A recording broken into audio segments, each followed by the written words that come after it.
Bueno, dos aclaratorias primero. Me voy a imponer 20 minutos, porque esto no es cachacascán. Aquí más de uno sabe lo que era cachacascán, ¿verdad, compañero? Lucha libre sin límite de tiempo. Y como tenemos hasta la 1, entonces yo me pongo 20 minutos. En segundo lugar, hablamos como lo que somos o hablamos como caballeros, o sea, a la inversa, ¿no?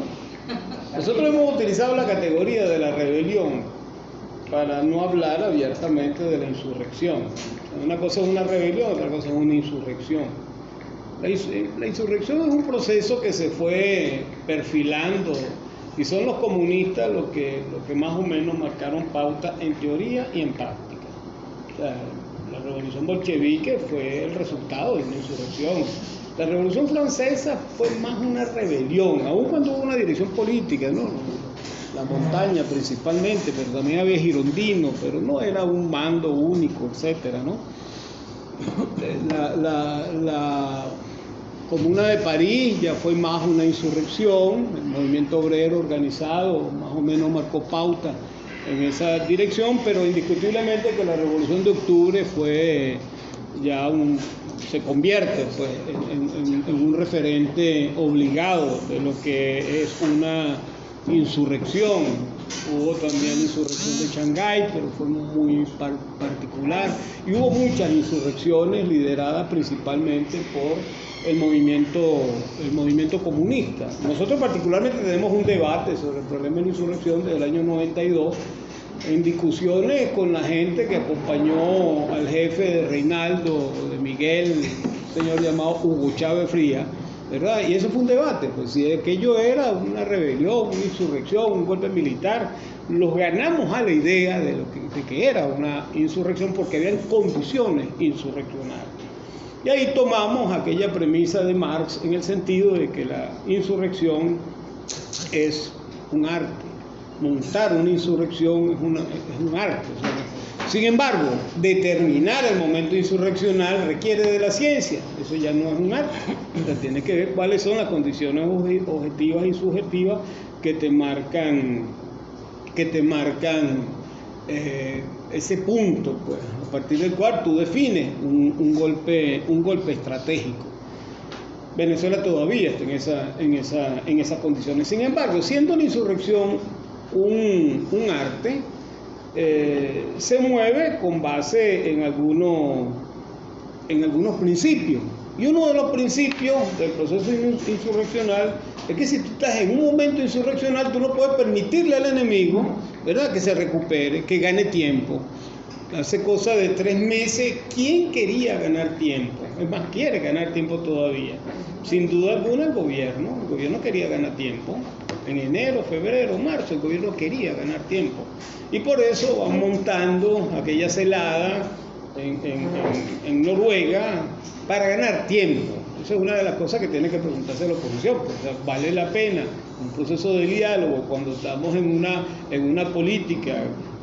Bueno, el concepto de rebelión más o menos se aproxima en esa discusión. Incluso lo hemos discutido con algunos factores de la oposición con más amplitud, incluyendo a Juan Guaidó. O sea, una insurrección es una cosa que requiere una dirección política, requiere un mando, requiere precisamente los que le van a dar la pincelada a ese proceso que es artístico, ¿no? Entonces, repito, una cosa es una insurrección, una cosa es una rebelión, una insurrección es arte, pero determinar el momento insurreccional es ciencia. ¿Por qué hay un momento insurreccional? Hay un momento insurreccional, bueno, ubiquemos lo que es la crisis, la desesperación de las masas,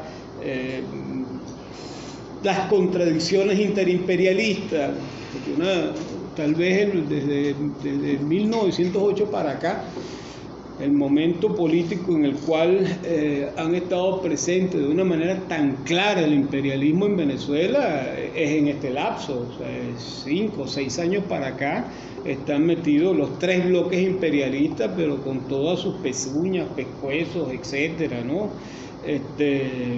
Dentro de la premisa de que no existe imperialismo bueno e imperialismo malo. Imperialismo es malo y busca como ave de rapiña, meterse en cualquier país para arrancarle lo que tenga. Y nosotros parece ser que tenemos muchas cosas, ¿no? Entonces, condiciones insurreccionales en primer lugar por la crisis, condiciones insurreccionales porque hay todavía desconcierto, no solamente en la oposición, sino también hay relativo desconcierto en el gobierno. Y todos sabemos que el gobierno está absolutamente fracturado, pero están unificados. Es una paradoja, están fracturados, son mafias, ¿verdad? Pero se unifican. ¿Y por qué se unifican? Bueno, se unifican para mantenerse. ¿Y quién los unifica? Bueno, evidentemente yo soy de la tesis, no comprometo bandera roja, pero yo particularmente soy de la tesis que los unifican principalmente los rusos, los chinos y el operador político indiscutiblemente que son los cubanos, pero se unifican en función de eso, no se unifican en función de otras cosas, ni siquiera se han unificado en función de cómo repartirse el oro. Hay bandas, unos dependen de Diosdado, otros dependen de Malvado, qué sé yo, pero para repartirse el oro, para repartirse el coltan, para los contratos petroleros, ¿verdad? Pero hasta con los pranes pues tienen acuerdos parciales, algunos, en fin, están fracturados pero están unificados en torno de eso, y eso es una fortaleza que todavía tiene el gobierno venezolano. Sin embargo, el 30 de abril una de las cosas que se pusieron de manifiesto es que esa unidad parece ser que es fácil de romperla. Entonces eso es algo que nos indica que forma parte de esas condiciones para plantearse un proceso insurreccional.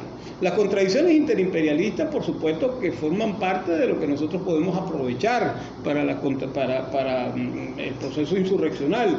El problema radica en que la política de la oposición venezolana se ha convertido en un apéndice de la política exterior estadounidense. Como el camarada Trump da marchas y contramarchas, y un día dice una cosa y al día siguiente dice otra en relación con México, con China, con Europa y con todo el mundo, con los negros, con los hispanos, etc. Entonces, bueno, igualito pasa con la política venezolana. El hombre arranca con una ofensiva descomunal, que ya casi los marines estaban en la costa venezolana, sin embargo ya el hombre parece que está rajado. Pues entonces eso, habida cuenta de que no hay una dirección política con autonomía, entonces, bueno, más, ni siquiera hay una dirección política, pero el hecho de que no tenga autonomía le resta muchísimo. Entonces hay condiciones insurreccionales, objetivamente hablando, subjetivamente hablando.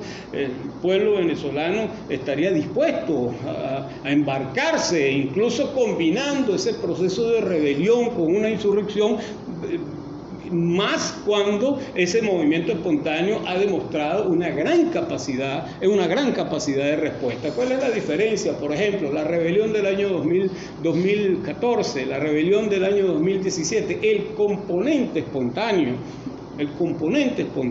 y ubiquemos lo que significa el espontaneismo. Pues, o sea, la gente se mueve, la gente da la vida de repente, pero bueno, por rebeldía, por desesperación, por el hambre, por la represión, por muchas cosas, pero es un movimiento espontáneo. ¿Cuál es la diferencia con una insurrección? De que se aprovecha la dirección política de ese movimiento espontáneo, pero crea una fuerza, y una fuerza que tiene que estar articulada, una fuerza que tiene que tener objetivos, una fuerza que tiene que estar inscrito dentro de un plan estratégico donde se defina claramente cuál es el objetivo estratégico.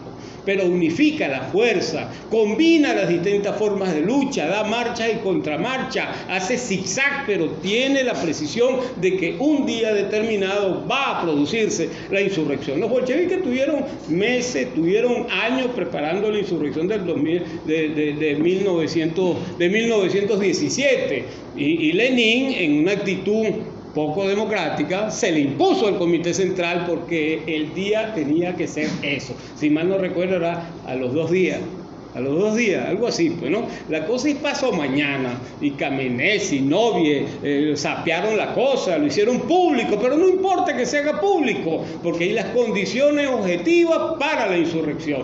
Y eso fue una insurrección que costó, si mal no recuerdo, 1 o 2 muertos. o sea, y casi no hubo muertos, simplemente fue una operación militar, con soldados, con los bolcheviques, con una fuerza civil del partido, de los distintos sectores, incluso de los eseristas de izquierda, y tomaron el poder de una manera relativamente fácil.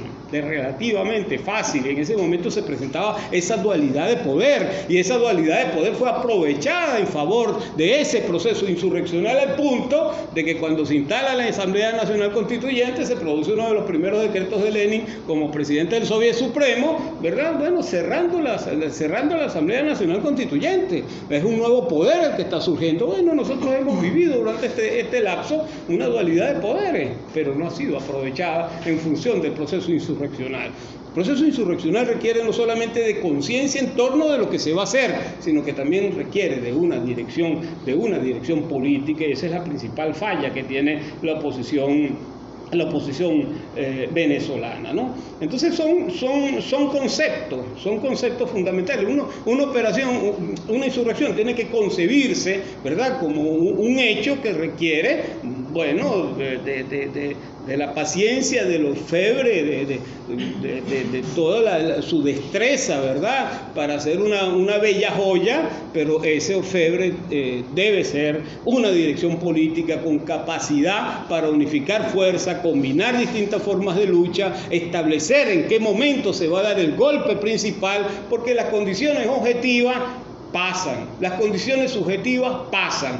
Es más, yo soy de la idea que estamos en un momento tremendamente peligroso, pero muy peligroso. El gobierno ha ganado tiempo, el gobierno ganó tiempo en Noruega, y ahora uno observa signos de lo que uno puede considerar vulgarmente, eso no es científico, pero metamos una categoría en el marco de esta realidad tan loca, ¿verdad?, de un rebotico. Hay un rebotico. No podemos decir que hay una recuperación, pero hay un rebotico. Y ese rebotico tú empiezas a observarlo. Esta mañana lo observé, apareció un puesto de venta de empanadas y papas rellenas. O sea, empanadas y papas rellenas en una zona donde habían cualquier cantidad de cuchitriles, y todos los cuchitriles cerraron. Bueno, la semana pasada que me reuní con los compañeros de San Juan de los Morros, los chinos reabrieron el restaurante chino. Y esta semana reabrieron el segundo restaurante chino, donde Pedro Arturo ha ido más de una vez, iba cuando se podía tomar cerveza después de una reunión. Ahora parece ser que podremos ir nuevamente a tomar cerveza por ese rebotico que se está presentando. Un rebotico puede derivar en una recuperación, y si esa recuperación se da, el chavismo tiene una tremenda capacidad para crear, ¿verdad?, falsas esperanzas, ilusiones, etcétera, porque ya tiene definido claramente, ¿verdad?, que este problema que vive Venezuela es el resultado de una guerra económica que ahora ellos están ganando, y por eso el Banco Central de Venezuela sacó la cifra. Yo cuando leí las primeras declaraciones de mis panas economistas, yo dije, por favor, no, que si son maquilladas, a mí me interesa que sean maquilladas, lo que tengo que ver es el problema de fondo. Además, la del PIB no es maquillada, la del PIB es verdad, la otra no vamos a pelear por 1 millón de inflación, 2 millones de inflación, eso es una bagatela cuando todos estamos muriéndonos de hambre. Voy a pelearme por 1 millón, no, son 1.500.000, no, por favor, eso es una cosa totalmente subalterna. El problema es que el Banco Central saca la cifra porque tienen una estrategia política, donde está Noruega, donde está ese rebotico que ya es una cosa bastante manifiesta en función de recuperarse. Si Venezuela entra en una fase de recuperación, la dictadura se va a afianzar y tiene su estrategia política. Entonces no podemos perder tiempo. O sea, todavía hay condiciones insurreccionales, ¿verdad? Y tenemos que aprovecharlo, de tal manera que aquello del diálogo, yo utilizo una expresión que bueno, una chuleta de esa, como el hijo mío vive buscando chuletas y cosas de esas, siempre sirven para estos efectos. Lo que no me sirve es el teléfono, porque no me está buscando la chuleta. ¿Dónde que está la maldita chuleta? Ahorita yo la tenía por aquí, aquí está la chuleta. es una expresión bastante gráfica de lo que nosotros estamos. Ahora se me perdió otra vez la chuleta. Aquí está. De lo que nosotros estamos viviendo. Decía Lenin: nosotros dialogamos con los enemigos que hemos jurado destruir solamente cuando carecemos de la fuerza necesaria para abatirlos. Por medio del diálogo alcanzamos aquellos objetivos a corto y mediano plazo para ganar tiempo.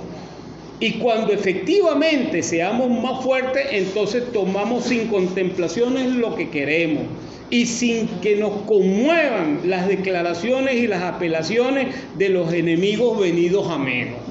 Tú no puedes dialogar en cualquier momento, y cuando tú tienes una ofensiva, tú no debes dialogar cuando el que quiere ganar tiempo es el enemigo. No puedes dialogar en ese momento.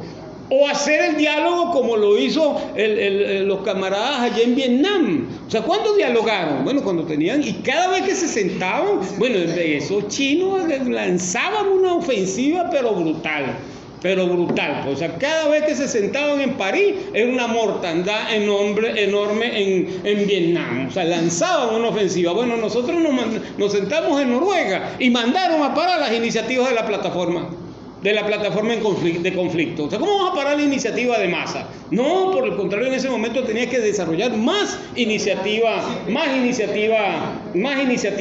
de masa. Entonces nosotros todavía tenemos, la chuleta es muy larga, todavía tenemos tiempo. ¿Cuál es la fuerza potencial? No.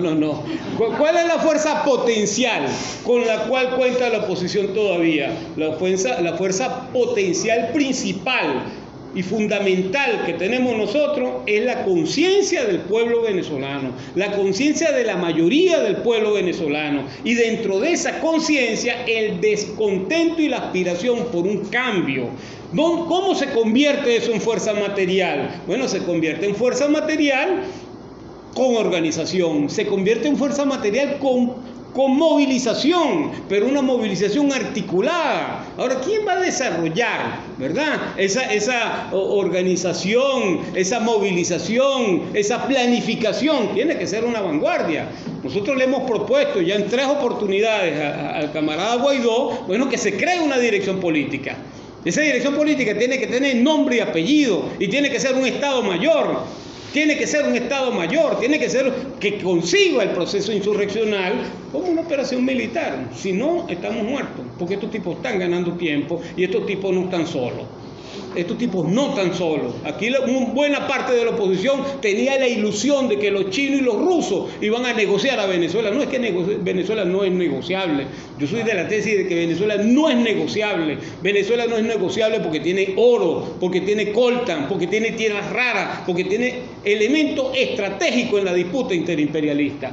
No tenemos tiempo, tenemos que olvidarnos de eso, tenemos que aprovechar las contradicciones interimperialistas, tenemos que actuar rápido, tenemos que estimularnos nosotros mismos para poder estimular a las masas, porque el tiempo pasa, nos vamos a poder poniendo viejos, ya estamos viejos, pero los que son jóvenes se van a ir poniendo viejos. El trabajo dentro del ejército, eso tiene que ser un trabajo abierto, eso no puede ser un trabajo clandestino, eso no puede ser el trabajo que hizo el PRB durante años. Me imagino que a ti te metieron eso también, durante años haciendo contacto bueno, nosotros también lo hicimos, y aquí todo el mundo tenía su militar dentro del ejército y tenía su cuadro, su gente, y siempre todavía todo el mundo lo tiene además, pero el trabajo en el ejército tiene que ser diferente, tiene que ser abierto, y tiene que ser con la tropa, y tiene que ser con los soldados, y tiene que ser con los generales también. O sea, tiene que ser con todo el mundo, tiene que ser un trabajo abierto, porque aquí las cartas